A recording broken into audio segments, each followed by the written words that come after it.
Chers amis de la mission solaire d'espoir, bonjour et bienvenue à cette méditation matinale. On raconte l'histoire d'un homme qui disait à ses enfants qu'il effectuerait un long voyage. Ses enfants répondent: « Quand reviendras-tu » Il répond aussi: « Quand Dieu me le permettra ». Il parlait de sa mort prochaine en parabole aux enfants.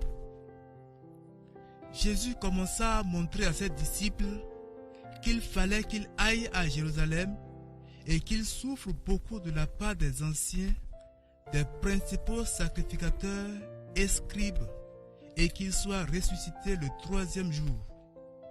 Matthieu le chapitre 16, le verset 21. La méditation de ce jour est titrée « Jésus a souffert pour nous ». Jésus, à l'approche du moment où il va être crucifié, il rencontre toujours plus la souffrance et la solitude. Il est seul face à l'animosité puis à la haine des hommes. Certes, quelques voix s'élèvent en sa faveur. Certains affirment « celui-ci est véritablement le prophète ».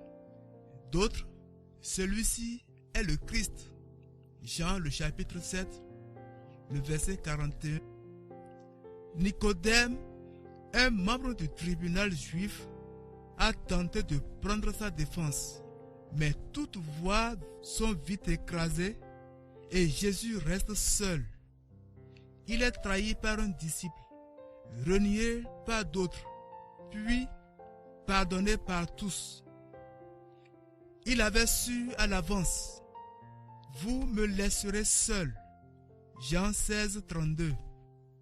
Quand il est jugé par les Juifs, puis par Pilate, avant la crucifixion, aucune voix ne se lève en sa faveur.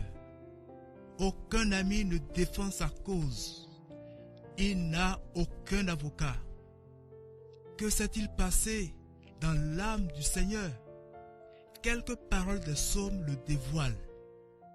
L'opprobre m'a brisé le cœur et je suis accablé. J'ai attendu que quelqu'un ait compassion de moi, mais il n'y a eu personne.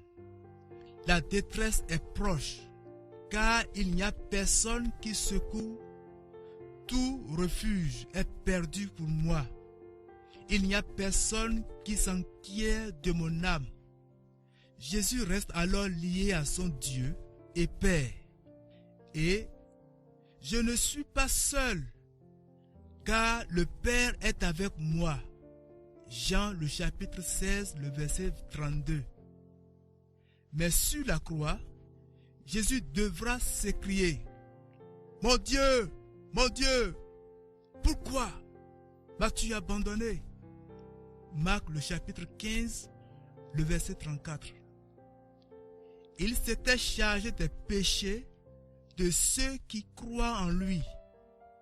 De telles souffrances pourraient-elles nous laisser indifférents? Nous voici à la fin de notre méditation. Que cette parole puisse produire de fruits dans votre vie tout au long de cette journée. Que le Dieu de grâce vous accompagne, vous bénisse. Nous vous donnons rendez-vous demain matin. Shalom.